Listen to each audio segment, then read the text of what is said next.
दिवाली के बाद एक बार फिर से प्रदूषण ने पूरे दिल्ली एनसीआर को इसी तरह अपनी चपेट में लेना शुरू कर दिया है। लेकिन इस बीच बड़ा सवाल ये भी है कि क्या दिवाली के बाद जिस तरह से प्रदूषण ने वापसी की है, ये हवा ज़्यादा जहरीली है, ज़्यादा खतरनाक है सेहत के लिए। हमारे साथ डॉक्टर समीर भाटी हैं और उनसे समझने की कोशिश करते हैं कि सर, ये जो लौट कर आया है पोल्यूशन, क्योंकि दिवाली के पहले अच्छी खासी बारिश हुई और फिर दिवाली के बाद दोबारा जो है ये ज़्यादा खतरनाक है क्या? बिल्कुल, देखिए पहले हम बात कर रहे थे दिवाली से पहले जो पोल्यूशन था, जो स्मोक की चादर थी, उसमें PM 2.5 पार्टिकल थे, हमारी काफ़ी तरह की पॉइजन गैसेस थी।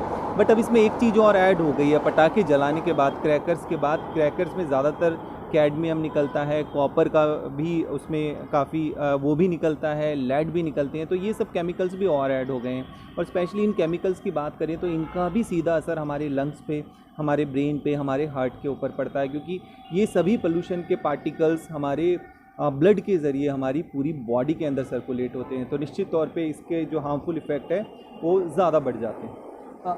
सर, अभी जिस तरह से हम लोग देख रहे हैं कि लगातार ये बढ़ते ही जा रहा है और सीज़न भी चेंज हो रहा है, तो ऐसे में क्या खतरा और ज़्यादा बढ़ जाता है, खासकर जिनकी हम बात करते हैं कि बुज़ुर्ग हो और बच्चे हों?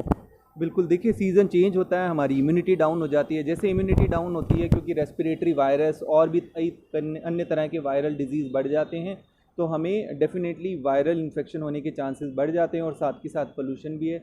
ज़रूरी है इसके लिए अपनी इम्यूनिटी का ध्यान रखें और अच्छी इम्यूनिटी के लिए ठीक तरीके से नींद लें, हाइड्रेशन का ध्यान रखें, सीजनल सब्जियों का, फ्रूट्स का, इन सब का इस्तेमाल करें, घर में योगा प्राणायाम करें, बाहर डायरेक्ट पोल्यूशन से जितना हो सकता है बच सकें। अगर AQI ठीक नहीं है तो मास्क N95 N99 का आप इस्तेमाल करें। इन छोटी छोटी बातों का अगर आप ध्यान रखेंगे तो काफ़ी हद तक जो पोल्यूशन के इल इफ़ेक्ट्स हैं उससे अपने शरीर को बचा सकते हैं। सर, कौन से लोग हैं जिन्हें ज़्यादा ख्याल रखना है, जो पहले से ही कुछ बीमारियों से ग्रसित हैं, परेशान हैं, वो ऐसे कौन से लोग हैं? जो बुज़ुर्ग हैं या जो ज़्यादा छोटे बच्चे हैं, इसके अलावा जो गर्भवती महिलाएं हैं, जिनको पहले से हार्ट की डिज़ीज़ है, लिवर किडनीज़ की डिज़ीज़ है, कैंसर, कीमोथेरेपी की जिनका इलाज चल रहा है, इन सब लोगों को विशेष तौर पे ध्यान देने की ज़रूरत है। लंग्स से संबंधित जिनको प्रॉब्लम है वो वैक्सीन भी जैसे फ्लू की होती है वो ले लें। तो अभी किसी भी तरह की वायरल इन्फेक्शन से भी अपने आप को बचा के रखना है।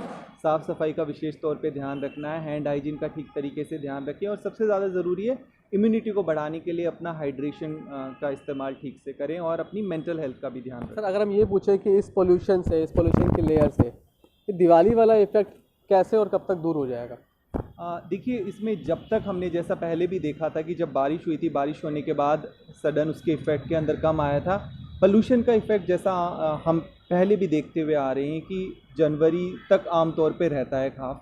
तो अभी मुझे लगता है अगले आने वाले 1.5-2 महीने तक जो है ये स्तर धीरे धीरे कम होगा, पर फिलहाल अभी इस महीने तो कम होने की आशंका कम लग रही है। तो दिवाली के बाद, दिवाली में जिस तरह से पटाखे फोड़े गए, उसने पोल्यूशन के ना सिर्फ लेवल को बढ़ाया है बल्कि उसके खतरे को भी बढ़ा दिया है। तो ऐसे में बहुत ज़रूरी है कि आप अपने घर के बुज़ुर्ग और बच्चों का ख्याल रखें और अगर आप बाहर निकल रहे हैं तो मास्क का इस्तेमाल ज़रूर करें।